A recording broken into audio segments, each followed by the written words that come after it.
Bismillahirrahmanirrahim. Assalamualaikum warahmatullahi wabarakatuh. Alhamdulillah. Alhamdulillah wa kafa wa sallallahu ala nabiyyina al-mustafa Muhammadin wa ala alihi wa ashabihi wa man waffa. Asyhadu an la ilaha illallah wahdahu la syarika lah wa asyhadu anna Muhammadan abduhu wa rasuluhu ahlu sidqi wal wafa. Yaqulu Allah tabaraka wa ta'ala fi kitabihil karim, a'udzu billahi minasy syaithanir rajim. Bismillahirrahmanirrahim. Ya ayyuhalladzina amanu taqullaha haqqa tuqatih wa la tamutunna illa wa antum muslimun. Wa qala يا أيها الذين آمنوا اتقوا الله ولتنظر نفس ما قدمت لغد واتقوا الله إن الله خبير بما تعملون ثم أما بعد. Yang kami hormati Kepala Kutab Al-Hikmah, yang kami hormati segenap Ustadz dan Ustadzah Kutab Al-Hikmah, serta yang kami hormati dan kami muliakan segenap wali santri, abah dan ummah sekalian, serta anak-anak sekalian, para santri dan santriwati Kutab Al-Hikmah rahimani wa rahimakumullah ta'ala. Alhamdulillah, kita haturkan segala puji dan syukur hanya kepada Allah subhanahu wa ta'ala Ar-Rahman Ar-Rahim, Zat yang pengasih maha penyayang, yang telah mengalirkan cinta dan kasihnya kepada kita semua, terkhusus pada kesempatan pagi hari ini dimudahkan kita untuk hadir bersama dalam agenda kegiatan di pagi hari ini di Kutab Al-Hikmah ini. Salawat dan salam semoga tercurah limpah kepada baginda Rasulullah Muhammad sallallahu alaihi wasallam, Ar-Rasul Al-Muallim. Beliaulah sang Rasul, utusan Allah Ta'ala, sekaligus Al-Muallim, sang guru yang mengajarkan kepada kita risalah dari Allah Ta'ala yang tertuang dalam kalam yang mulia di dalam Al-Quran, serta beliaulah yang telah mencontohkan kepada kita bagaimana dalam kita hidup di dunia, menunjukkan kepada kita jalan keselamatan sampai nantinya kita kembali kepada Allah Subhanahu wa Ta'ala. Abah dan umat sekalian yang rahmati Allah Subhanahu wa Ta'ala, alhamdulillah tadi sudah diawali poin-poin penting terkait dengan tahfidz dan yang lainnya. Tentunya harapan besarnya kita menjadi bagian daripada Al-Quran, terlebih anak-anak kita menjadi cahaya yang kelak akan membanggakan kita di yaumul qiyamah, dan tidak ada prestasi yang lebih membanggakan dibandingkan ketika anak kita menjadi bagian daripada Ahlul Quran. Karena mereka para Ahlul Quran adalah Ahlullahi wa khasatuh, adalah keluarga orang-orang yang disayang oleh Allah Ta'ala, wa khasatuh, bahkan orang-orang pilihan daripada Allah Subhanahu wa Ta'ala. Dan abah mas sekalian, insyaallah di kesempatan pagi hari ini, mungkin 30 menit ke depan, kita akan bersama-sama merenungkan serta tentunya mempelajari bagaimana teladan daripada salafun salih dalam mendidik putra-putrinya sehingga menjadi generasi-generasi terbaik. Dan tema kita adalah mendidik dengan kasih sayang dan kesabaran. Abah dan ummah yang rahmati Allah Subhanahu wa Ta'ala, sebelum kepada poin inti terkait dengan bagaimana cara mendidik anak-anak kita dengan kasih sayang dan kesabaran, hal yang mendasar yang perlu kita ingat adalah bahwa anak kita masing-masing adalah anugerah, karunia daripada Allah Subhanahu wa Ta'ala.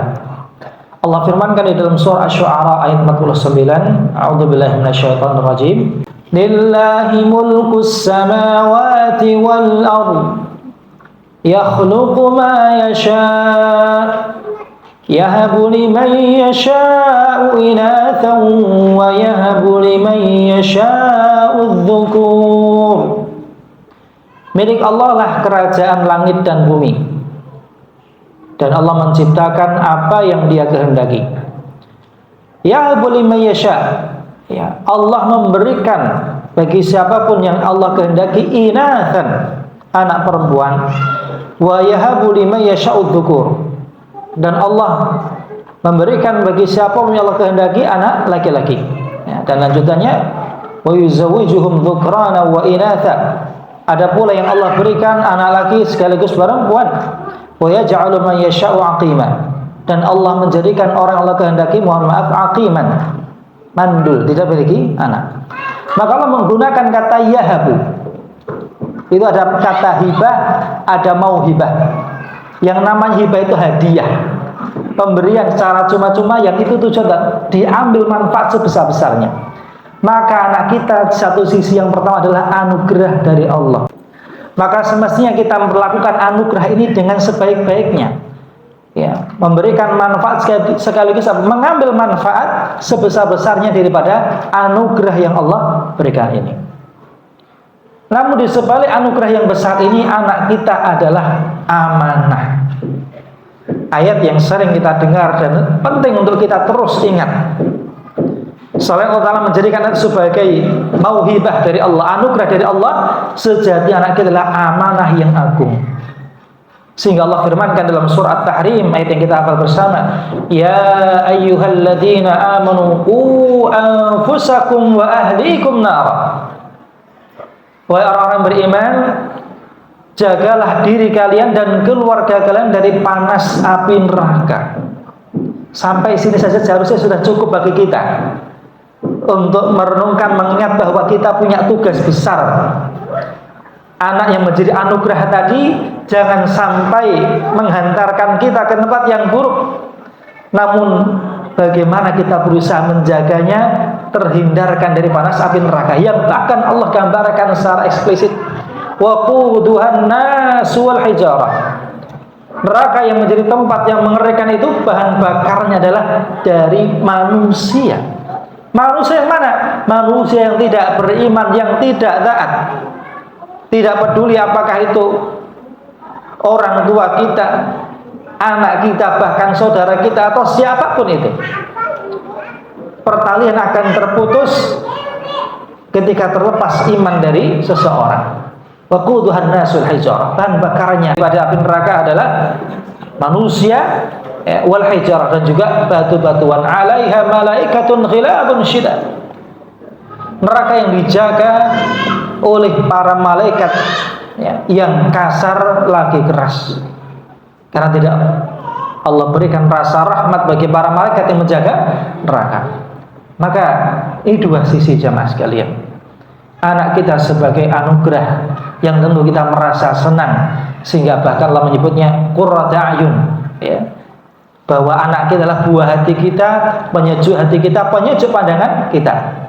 Namun sebaliknya, jika kita tidak jaga, tidak kita rawat, maka waliyadzubillah bisa menghantarkan seorang ke dalam tempat yang paling buruk, yakni neraka, waliyadzubillah. Maka terkait dengan ayat At-Tahrim ayat 6 tadi, ini berkaitan dengan tanggung jawab kita sebagai orang tua dalam mendidik anak-anak kita.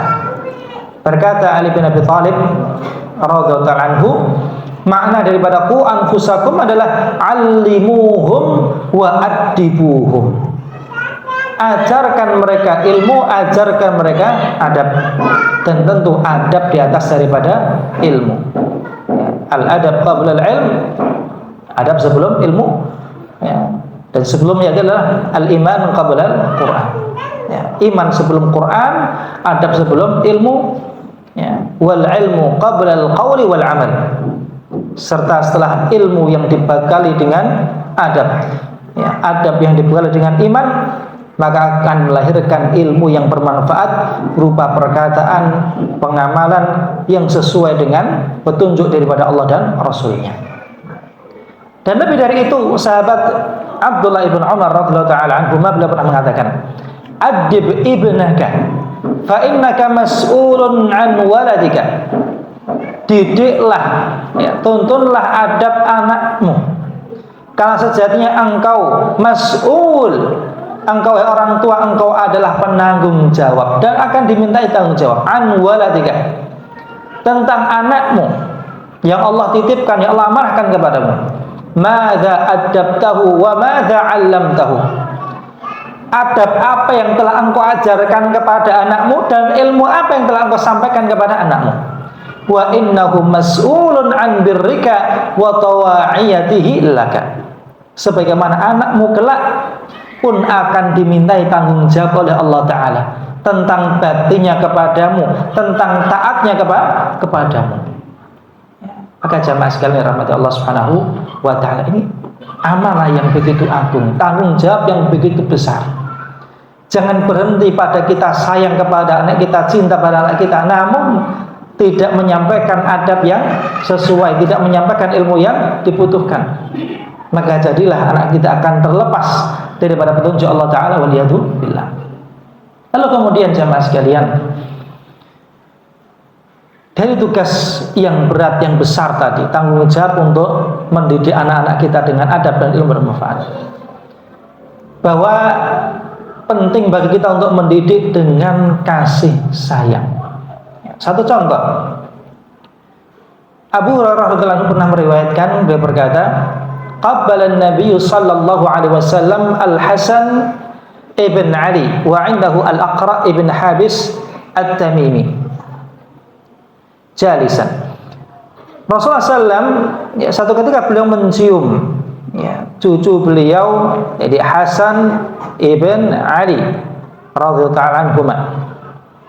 Dan di sisi beliau ada seorang sahabat Al-Aqra ibn Habis At-Tamimi. Ada Al-Aqra ibn Habis jalisan, sedang duduk. Faqala Al-Aqra, maka berkata Al-Aqra, inna li 'ashratan minal waladi ma qabbaltu minhum ahadan. Jadi dia mengatakan kepada Rasulullah, Rasulullah, saya ini punya 10 anak, 10 anak, banyak ya.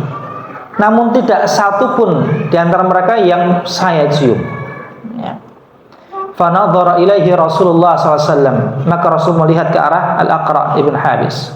Thumma qala, lalu beliau berkata, man la yarham la yurham. Singkat tapi mendalam disampaikan. Siapa yang tidak sayang tidak akan disayang oleh Allah Subhanahu wa Ta'ala. Ini gambaran daripada Rasulullah Muhammad SAW tentang pentingnya mendidik dengan kasih sayang. Mendidik yang bukan hanya tentang duduk di bangku sekolah, di bangku kutab. Bahkan pendidikan itu adalah interaksi kita dengan anak-anak kita. Lalu yang kedua, pentingnya mendidik dengan kesabaran.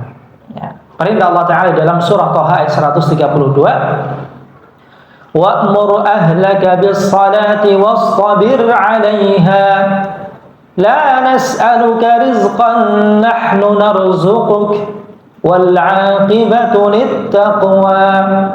Kata Allah, dan perintahkanlah kepada keluargamu Muhammad bis-salat, supaya mereka mendirikan salat, wastabir 'alaiha, dan bersabarlah engkau dalam mengerjakannya.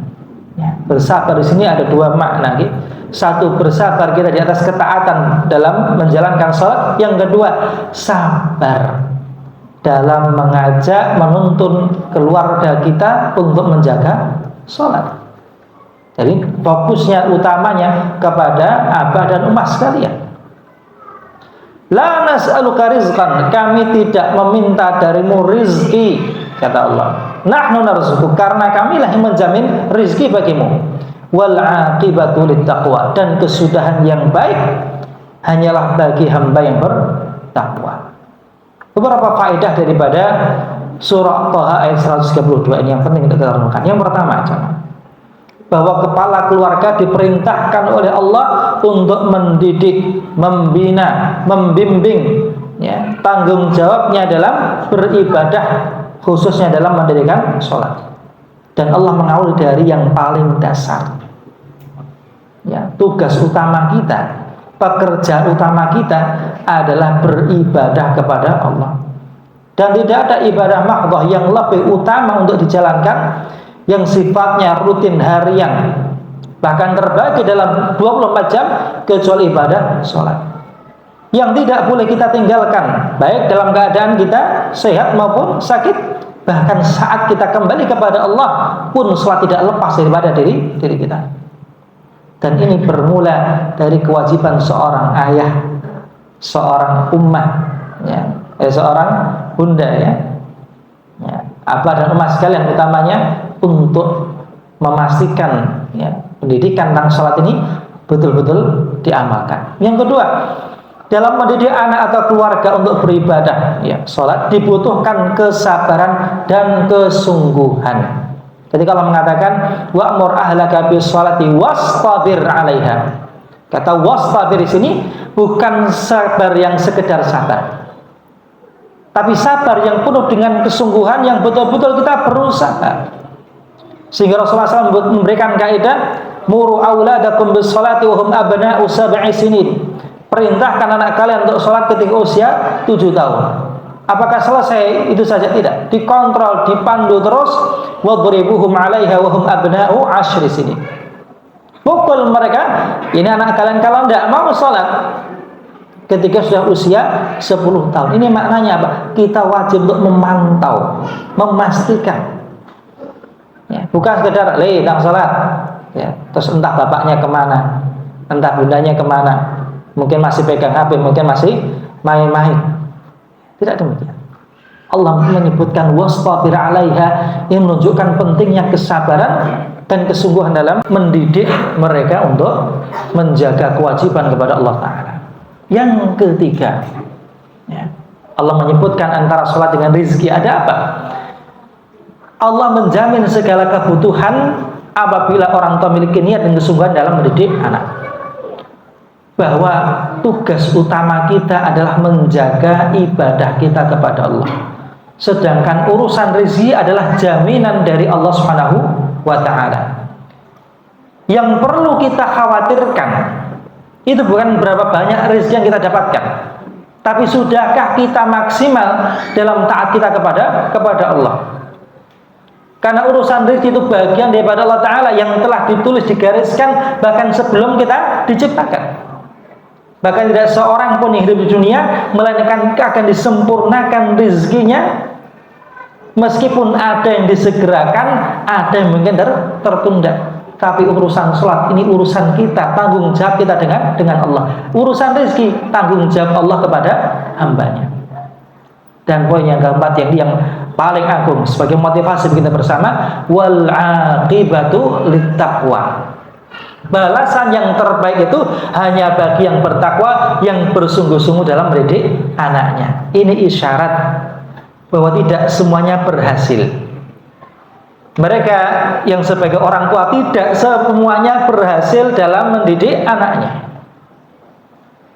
Karena berbeda kesungguhan maka berbeda hasil. Kalau tadi sampaikan Ustaz Mujahid, kita fokus pada proses bukan pada hasil. Proses tidak akan mengkhianati hasil. Orang tua yang sungguh-sungguh dalam membina, mendampingi putranya, fa insyaallah hasil terbaik akan tidak didapatkan. Namun jika tidak, ya, maka pun sebaliknya.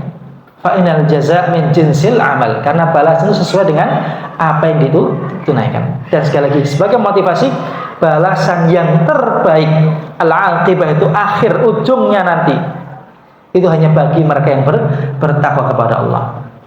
Nah, kita cepat lagi. Lalu bagaimana kita mendidik dengan kasih sayang dan kesabaran? Ya, ini prinsip dasar bahwa agama kita adalah dinur rahmah, agama yang penuh dengan kasih sayang. Ada 6 poin, ini saya percepat langsung. Yang pertama, meyakini bahwa mendidik anak adalah bagian dari ibadah.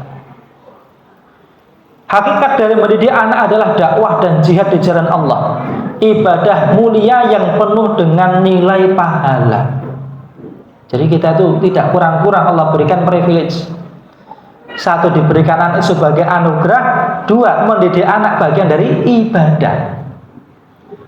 Maka kita mungkin merasa putus, merasa lelah, ya, atau mungkin bahkan la qadarullah keluar kata-kata yang tidak sesuai dengan perintah Allah dan Rasulnya. Karena barangkali kita kurang menjiwai nilai daripada mendidik anak kita. Barangkali mungkin ada orang tua sholat, anaknya datang, ngurusoi, ya, mungkin gelindot-gelindot, singkirkan. Tidak seperti itu. Justru ketika kita bersabar, anak kita datang, ya, turut sholat bersama kita, meskipun mungkin dia bermain-main, disulah ada nilai pahala. Ya. Dan sejak kita mendidik mereka, mengajarkan mereka tentang lafaz takbir, tentang lafaz sholat dan yang lainnya, maka kita masuk dalam bagian daripada apa yang Allah firmankan, wa man ahsanu qawlan mimman da'a ila Allah wa 'amila salihan wa qala innani minal muslimin. Siapakah yang lebih baik perkataannya daripada seorang yang mengajak ilallah, untuk beriman kepada Allah, untuk taat kepada Allah, dan dia beramal saleh dan dia berkata innani minal muslimin, sungguhnya aku termasuk golongan orang yang berserah diri kepada Allah. Maka sebagaimana dalam dakwah dan jihad dibutuhkan kesabaran yang sedemikian besar, maka demikian pula dalam mendidik anak-anak kita. Lebih orang tua yang punya cita-cita anak yang menjadi pejuang penerus generasi di masa depannya, maka butuh ekstra sabar, butuh ekstra kesungguhan. Ini yang pertama. Jadi mendidik anak adalah bagian dari ibadah, sehingga apapun yang kita niatkan ibadah karena Allah, pasti Allah akan jadikan ringan dan pasti Allah berikan ganjaran yang berlipat. Yang kedua, apa mas sekalian dirahmati Allah Ta'ala, kiat mendidik dengan kasih sayang dan kesabaran, meyakini bahwa di antara pintu sabar yang paling luas adalah sabar dalam mendidik anak. Ini percaya kepada harus percaya ya. Kalau ustadz dan ustadzah mendidik ananda di sekolah, di Kutab, itu terbatas dengan waktu. Paling banter mungkin 6 tahun. Itu pun kalau ustadz dan ustadzah tetap bertahan, kalau ananda juga bertahan. Setelah itu sudah beralih dengan person yang lain. Tapi panjenengan apa mas sekalian, mendidik putra putri itu sepanjang hidup.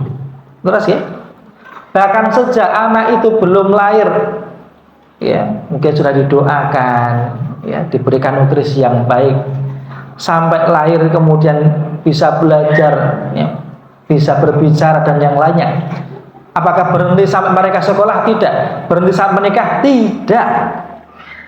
Jadi anak kita menikah itu bukan berarti kita selesai mendidik anak kita, tidak. Buktinya apa? Ketika Allah sebutkan tentang sosok Nabiullah Ya'qub alaihi salam, bahkan di ambang maut beliau, di ambang ajal beliau, ketika anak-anaknya berkumpul, Allah sebutkan dalam firman-Nya, am kuntum syuhada'a idh hadara Ya'qub al-maut. Apakah kalian menyaksikan wahai orang-orang baik ahli kitab, ketika Nabi Ya'qub itu datang kepadanya kematian. In qala li banihi ma ta'buduna min ba'di. Saat datangnya ajal Nabi Ya'qub, dia masih sempat berkata kepada anak-anaknya, ma ta'buduna min ba'di. Wahai anakku, siapa yang akan kalian ibadahi sepeninggalku, setelah wafatku? Dan perhatikan hasil didikan sang Nabi, seluruh anak yang kompak, qalu na'budu ilahaka wa ilaha abaika Ibrahim wa Ismail wa Ishaq ilahan wahidan. Semuanya kompak menjawab, wahai ayah, kami akan tetap beribadah kepada Rabbmu, kepada ilahmu, ilahnya bapakmu, nenek moyang disebutkan simbahnya, buyutnya, canggahnya Nabi Ibrahim, Nabi Ismail, Nabi Ishaq, ilahan wahida, hanya kepada satu ilah, dialah Allah Azza wa Jalla. Maka mendidik itu adalah proses seumur hidup, yang pintu sabarnya ini pintu sabar yang paling luas karena tidak terbatas. Batas akhir adalah sampai datang kematian. Dan tentu yang namanya sabar itu kan karena ada ujian. Maka dibalik kecintaan kita kepada anak istri kita, keluarga kita, ada cobaan dan ujian, ada fitnah. Maka Allah sebutkan dalam surat Taghabun 14, ya ayyuhalladzina amanu inna min azwajikum wa auladikum aduwwan lakum fahdharuhum. Wahai orang-orang beriman, sungguhnya di antara istri-istri kalian dan juga anak-anak kalian aduwwan lakum fahdharuhum, sebagai mereka adalah musuh bagi kalian, maka berhati-hatilah kalian terhadap mereka. Wa in ta'fu wa tasfahu wa taghfiru, namun jika kalian berlapang dada, maafkan mereka, mengampuni mereka, maka sungguhnya Allah Ta'ala Maha Pengampun lagi Maha Penyayang. Meskipun secara sababun nuzul, ayat ini berkaitan tentang awal hijrah, di mana para sahabat ya kaum muhajirin, ya, sahabat-sahabat yang berada di Makkah dahulu ketika awal hijrah, berat mereka digondeli. Siapa yang gondeli? Anak dan istrinya. Sebab masih awal-awal Islam, ya, iman dan ilmunya belum begitu mendalam. Maka di antara kaum mukminin yang akhirnya mereka hijrah, ya, kemudian mereka turun ayat ini. Ya, atau sebelum turun ayat ini, ketika mereka sudah memahami tentang Islam, tentang bagaimana komitmen dalam bersyariat, ya, bahwa hijrah ketika itu menjadi hal yang fardu, yang wajib, maka sebagian mereka bertekad untuk apa? Memukul, ya, untuk menghukumi anak dan istri mereka yang dianggap apa? Menggembosi jalan dakwah mereka, jalan hijrah mereka. Maka Allah turunkan ayat ini, wa in ta'fu wa tasfahu. Namun jika kalian berlapang dada, memaafkan mereka, mengampuni mereka, maka sesungguhnya Allah Maha Pengampun lagi Maha Penyayang. Namun banyak, Pak, mohon maaf, seringkali anak dan istri menjadikan cinta kita berlebih kepada mereka sehingga terhalang kita daripada ketaatan kepada Allah. Bahkan yang dialami oleh seorang Abdullah bin Abi Bakar, salah satu putra daripada Abu Bakar, ketika menikah dengan seorang sahabiat namanya adalah Atiqah, sangat cantik, ya, ternyata apa? Seakan menyihir seorang Abdullah, menjadikan lemah semangatnya, girohnya dalam beribadah, dalam berjihad, sampai ayahnya yang merintahkan talak ya, talak dia, ceraikan dia. Diceraikan tidak? Diceraikan. Ya, orang tua masih punya, meskipun nanti tentu ini bicara hal yang lain, ya. Kita perhatikan bagaimana seorang Abu Bakar masih mendidik anaknya meskipun sudah menikah. Ya. Sampai ketika ternyata setelah ditalak tidak kembali semangatnya, malah semakin mendung, semakin apa? Galau. Akhirnya disatukan kembali dengan syarat. Ya. Kamu harus lebih bersemangat dalam beribadah, dalam berjihad. Disatukan kembali. Alhamdulillah bisa kembali. Contohnya Nabi Ibrahim terhadap Nabi Ismail. Ya, istrinya yang pertama ketika Nabi Ibrahim sowan tanpa mengenalkan bahwa dia seorang mertuanya gitu ya. Kok bisa nggih? Bisa, pokoknya beginian. Ya, mungkin dahulu nikahnya ya namanya laki-laki tanpa wali, yang butuh wali perempuannya. Ketika datang, bagaimana keadaan rumahmu? Bagaimana Ismail? Ya, ternyata istrinya menjawab, mengeluh ya gitu ya. Dia bekerja apa, serabutan ya, kami makan apa adanya, seterusnya. Apa pesan Nabi Ibrahim? Bilang ke Ismail ya, suruh ganti pintunya atau dempelnya, kira-kira demikian, tanpa mengisyaratkan bahwa itu adalah isyarat untuk mentalak. Nabi Ismail yang paham maksud ayahnya langsung, sudah, kamu balik sama orang tuamu ya. Kemudian ganti lagi istri yang lain, ngapunten.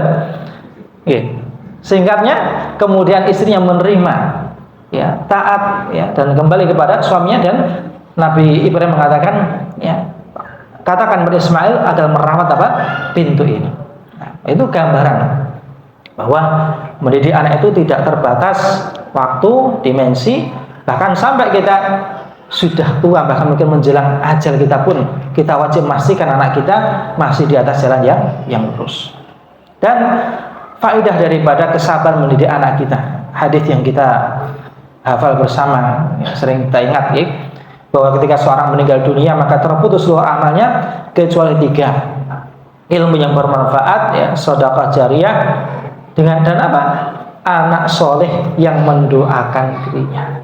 Sebagaimana sabar kita tidak boleh kita batasi terhadap mendidik anak kita, maka nilai pahala dari mendidik anak kita pun tidak terbatas, unlimited.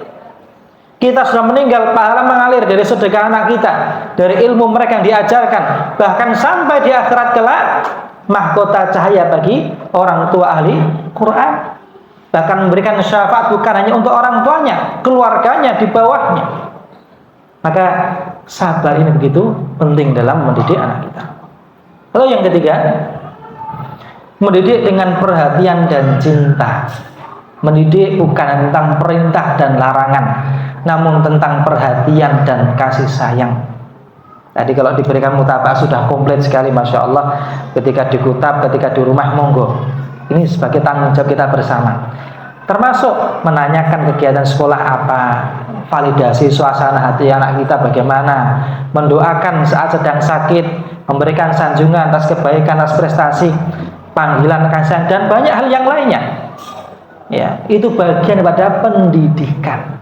Bukan hanya menuntut saja, tapi kita memberikan sepenuh hati kita untuk mereka. Nah, ini contoh. Rasulullah SAW menghibur adiknya Anas bin Malik. Sahabat Anas bin Malik radhiyallahu anhu pernah menyampaikan Rasulullah SAW bersabda, "In kana Rasulullah SAW la yukhalituna hatta yaquli akhin li saghir." Rasulullah itu sungguh, ya, beliau itu bahkan sampai-sampai beliau bergaul, ya, la yukhalituna, itu maknanya Rasulullah tidak canggung bergaul bersama dengan anak-anak kecil, guyonan, ya. Hatta yaqula li akhin li saghir, sampai Rasulullah itu, ya, bilang kepada adikku yang masih kecil. Sahabat Anas bin Malik, jamaah sekalian, itu sighar sahabat, sahabat junior, putranya daripada Ummu Sulaim, yang saat Rasulullah hijrah, orang-orang Ansar itu memberikan hadiah kepada Rasulullah, ya, macam-macam, ya. Ummu Sulaim tidak punya hadiah apa-apa, tapi beliau datang membawa putranya Anas bin Malik. Ini dia katakan, Rasulullah, orang-orang datang membawa hadiah kepadamu, tapi saya tidak punya hadiah apa-apa. Ini anak saya, tolong panjenengan tampi supaya dia berkhidmah kepada panjenengan. Itu umur 8 tahun. Kalau adanya berarti lebih kecil lagi, ya, lebih kecil lagi. Nah, pernah Rasulullah berkata kepada adiknya Anas ini, "Ya Aba Umair, madza fa'ala an-Nughair?" Wahai Abu Umair, apa yang dilakukan oleh An-Nughair, ya, burung kecil. Dalam riwayat Imam Ahmad disebutkan bahwa Abu Umair ini adalah kunyah daripada adiknya Anas bin Malik ini. Saat itu sedang sedih, murung. Kenapa? Burung kecil yang dia pelihara, yang dia rawat itu mati. Bayangkan, ya, Rasulullah itu sampai sepeka itu, ya, kepada anak-anak, kok nangis nopo, ya, burungnya kenapa, ya, burungnya ini kok mati kenapa, ya, misalkan kalau ada kucing-kucingnya kok mati kenapa. Hal yang mungkin sepele, tapi itulah sentuhan-sentuhan nubuat, ya, sentuhan-sentuhan orang tua kepada anaknya, meskipun Rasul bukan orang tuanya. Juga contoh yang lain, jamaah. Ketika Rasulullah mendoakan Al-Hasan dan Al-Husain, ya, doa itu penting, apalagi untuk anak-anak kita. Ya, dari Ibnu Abbas radhiyallahu anhu bahwa Nabi SAW mendoakan Hasan dan Husain dengan doa, "U'idzukumaa bikalimatillahi tammati min kulli syaitanin wa hammah wa min kulli 'ainin lammah."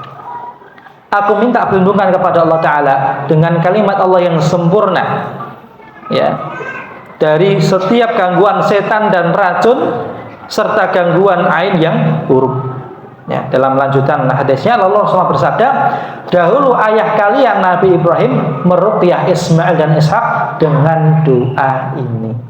Pernah enggak kita mendoakan anak kita ketika sakit? Bukan hanya kebingungan lagi kepiye nang digolong dokter, pernah kita usap ubun-ubunnya, kita doakan, kita bacakan. Itu bagian daripada pendidikan mereka, hak mereka. Dan itulah sentuhan-sentuhan imami, ya. Tidak ngapunten, ya, sebagian apa kebingungan cari ke sana ke sini langsung berawal dokter. Sudahkah kita mendoakan mereka? Ya, mungkin setiap malam kita doakan agar dijauhkan dari ain, dijauhkan dari setan. Nah, lalu yang keempat, memberikan sentuhan kasih sayang. Ada istilah physical touch, gitu, ya.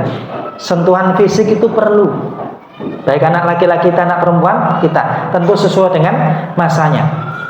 Nah, kisah tentang tadi Al-Aqra' ibn Habis tadi, ya, yang ketika dia menjumpai Rasulullah, mencium Al-Hasan dan Husain, dia berkata, "Ya Rasulullah, saya punya anak 10, tidak satu pun saya cium." Ini bukan berarti seakan menampakkan dirinya sangar, keker, ya. Oh, jenenge bapak ki yo sing sangar, bapak kok lembek ngono ki yo piye? Wonten. Sayang itu bukan hanya ibu saja, bukan kewajiban ummah saja, tapi bapak juga harus punya sifat sayang. Selain juga brengosnya, jenggotnya ini yang menampakkan kesangaran, gitu, ya. ciuman kasih sayang. Pernahkah Bapak sekalian ya mengantar anaknya dicium dahulu, cium keningnya, cium pipinya, cium ubun-ubunnya, didoakan. Sentuhan fisik. Ya, ketika hendak tidur ya, dicium, didoakan. Itu pengaruhnya besar sekali. Anak yang dekat dengan orang tua secara fisik ketika datang dipeluk akan berbeda dengan yang ngapunten ya, berangkat bekerja nggak ketemu karena masih tidur, balik pulang anaknya sudah tidur ya, tidak pernah ada sentuhan fisik ataupun sentuhan secara langsung. Ini akan berbeda.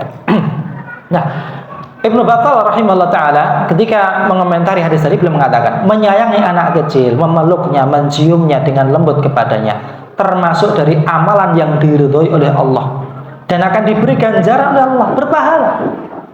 Tidakkah kau perhatikan bahwa Al-Aqra ibn Habis menyebutkan kepada Nabi bahwa ia memiliki 10 anak laki-laki ya. Tidak seorang pun yang pernah ia cium. Maka Nabi berkata kepada Al-Aqra, barang siapa yang tidak menyayangi maka tidak akan disayangi.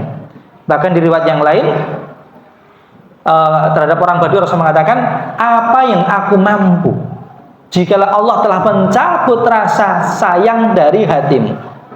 Sampai demikian. Ketika ada orang Badui mengomentari Rasul mencium cucunya ya, kami tidak pernah mencium ya, anak-anak kami. Maka ini sentuhan-sentuhan seperti ini dibutuhkan ya. Mungkin ya tergantung anak kita ya, laki-laki perempuan sesuai umurnya. Kalau sudah besar, sudah dewasa ya berbeda, dibatasi. Tapi tetap pelukan ya, cipika-cipiki itu hal yang sangat penting dalam pendidikan anak kita. Yang kelima, bersikap adil kepada semua anak. Adil tidak harus sama, tapi harus sama-sama mendapatkan bagian. Itulah adil. Rasulullah SAW menyampaikan, i'dilu baina auladikum fin nuhl. Bersikap adillah di antara anak-anak kalian dalam hibah, dalam pemberian. Kama tuhibbuna an ya'dilu bainakum fil birri wal lutfi. Sebagaimana kalian pun ingin senang ketika anak-anak kalian bersikap adil dalam berbuat kebaikan dan kasih sayang berlemah lembut kepada kalian. Jangan sampai terjadi sebagai kebanyakan orang ya, punya anak sudah besar mencar-mencar, akhirnya apa? Ya, sing adoh mambu wangi, cedak mambu ngambuten. Ya. Kenapa? Barangkali tidak adil sejak dari awal. Tidak adil. Ya. Dan contoh kisah Nu'man bin Bashir, singkatnya Nu'man mengatakan, ibu saya meminta hibah kepada ayah, yakni minta sesuatu kepada ayah untuk diberikan kepada Nu'man bin Bashir. Lalu memberikannya kepada saya. Ibu berkata, saya tidak rela sampai Rasulullah SAW menjadi saksi atas hibah ini. Jadi ayahnya Nu'man memberikan hibah kepada Nu'man, tapi ibunya menahan dulu. Karena apa? Anak yang lain tidak dikasih, yang dikasih cuma Nu'man. Sampai ibunya berkata, saya tidak rela sampai Rasulullah menjadi saksi atas hibah ini. Maka ayah membawa saya saat saya masih kecil kepada Rasulullah dan berkata, Rasulullah, ibunda anak ini Amrah ibn Rawahah memintakan hibah untuk si anak ya, untuk Nu'man, dan ingin engkau menjadi saksi atas hibahnya. Maka Rasulullah bertanya, wahai Bashir, bapaknya Nu'man, apakah engkau punya anak selain dia? Maka beliau menjawab, iya. Ya, jawab ayah Nu'man. Beliau bertanya lagi, engkau juga memberikan hibah yang sama kepada anak yang lain. Ini apakah engkau memberikan hadiah ini kepada anak yang lain juga? Maka sang ayah menjawab, tidak wahai Rasulullah. Maka Rasulullah berkata, kalau begitu jangan jadikan saya sebagai saksi, karena saya tidak bersaksi atas kezaliman. Jadi tidak adil kepada anak itu termasuk zalim. Ya, jangan pilih kasih. Tentu porsinya berbeda-beda. Sangune nek yang TK mungkin 3.000, 2.000, mungkin yang SMP 5.000, itu wajar. Tapi kalau sampai tidak diberi, maka ini suatu kezaliman. Dan yang terakhir, menjaga lisan agar tidak berkata buruk lagi kasar. Ya. Dari Jabir radhiyallahu anhu, Rasulullah SAW bersabda, la tad'u ala anfusikum wa la tad'u ala auladikum wa la tad'u ala amwalikum, la tuwafiqu minallahi sa'atan yas'alu fiha 'ata fayastajibu lakum. Jangan kalian mendoakan kejelekan untuk diri kalian, jangan kalian mendoakan kejelekan untuk anak-anak kalian, serta jangan mendoakan kejelekan untuk harta kalian. Dan janganlah kalian berdoa seperti itu, karena boleh jadi berkesesuaian dengan waktu di mana Allah ketika ada yang datang berdoa kepadanya, maka Allah mengabulkan doa tersebut. Ya. Maka hati-hati dengan lisan kita, Abah dan Mas sekalian. Apa yang keluar dari lisan kita adalah doa untuk anak-anak kita, dan terbukti di masa dahulu ada kisah namanya Juraij, seorang ahli ibadah. Saking tekunnya dalam ibadah, rajin sholat, dia dipanggil ibunya, dalam hati dia berkata, ya, ummi wa sholati, ibu saya atau sholat saya, ibu saya atau sholat saya. Maka yang terjadi dalam kata sholat. Sampai dipanggil berkali-kali sama ibunya, tidak jawab, ibunya mendoakan, ya, wahai Juraij, sampai sebelum engkau mati, semoga Allah permalukan engkau di hadapan para pelacur. Lisan ibunya mengatakan demikian karena jengkel, ya. Dan itu terjadi.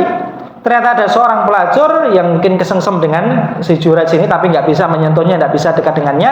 Dia akhirnya berkumpul dengan seorang penggembala kambing sampai dia hamil, punya anak. Dia lapor kepada penguasa mengatakan ini anaknya Juraij. Juraij ahli ibadah. Iya, Juraij. Dia berbohong. Disidanglah Juraij, dibawa paksa, diikat tangannya, dan ketika itu dia dilewatkan di hadapan para pelacur. Disitulah dia tersenyum karena dia teringat akan doa ibunya tadi, nggih. Ya, biasanya kan ibu suaranya keras, nggih. Jadi meskipun dia sholat itu dia dengar ibunya bilang apa tadi. Itulah terbukti bahwa ibunya mengatakan semoga Allah permalukan engkau di hadapan pelacur sebelum engkau nanti mati. Akhirnya dia tersenyum ketika dilewatkan di depan pelacur. Cuman kemudian ketika ditanya oleh penguasanya, apakah benar ini anakmu? Anak yang mana? Dari siapa? Dari pelacur itu. Maka Juraij mengatakan, mana anaknya? Ketika anaknya didatangkan, siapa bapakmu? Ditanya itu. Maka bayi itu spontan menjawab, aku adalah anaknya si penggembala kambing. Nah, itu menjadi satu di antara 3 bayi yang bisa berbicara. Bayi, yakni Nabi Isa. Yang kedua bayi di Ashabul Ukhdud. Dan satu lagi yang terakhir, ini testimoni tentang bagaimana Rasulullah SAW mendidik generasi terbaik. Tentang ya, ketika Rasulullah SAW hijrah ke Madinah, tadi yang saya sampaikan, Ummu Sulaim, ibunda dari Anas bin Malik, itu menghadiahkan putranya Anas bin Malik ini kepada Rasulullah saat dia berusia 8 tahun. Maka dia diperserahkan Rasulullah SAW untuk berkhidmah, bukan dititipkan bahasanya, dihadiahkan. Ya. Sampai kemudian Anas bin Malik berkata, singkatnya ini, ya, aku mengabdi pada Rasulullah SAW 10 tahun lamanya, ya, 10 sinin. Tidak pernah sekalipun beliau memukul, mencaci atau bermuka masam kepadaku. Hadis diriwayatkan oleh At-Tirmidzi. Maka ini pelajaran penting bagi kita semuanya. Bagaimana Rasulullah SAW, teladan terbaik kita, beliau mencontohkan pendidikan yang penuh dengan kasih sayang, penuh dengan kesabaran. Dan masih banyak kisah-kisah yang lain yang penting dan perlu untuk kita renungkan. Dan moga-moga Allah berikan kemudahan kita dalam mendidik anak-anak kita dengan kasih sayang, dengan kesabaran, agar kita pun dapat menuai hasilnya kelak, ya, baik saat di dunia sampai kelak di jannah Allah Ta'ala ya Rabbal Alamin. Demikian sekalian kajian parenting pada kesempatan ini, moga-moga bermanfaat. Hadza wa sallallahu ala nabiyina Muhammad. Wassalamualaikum warahmatullahi wabarakatuh.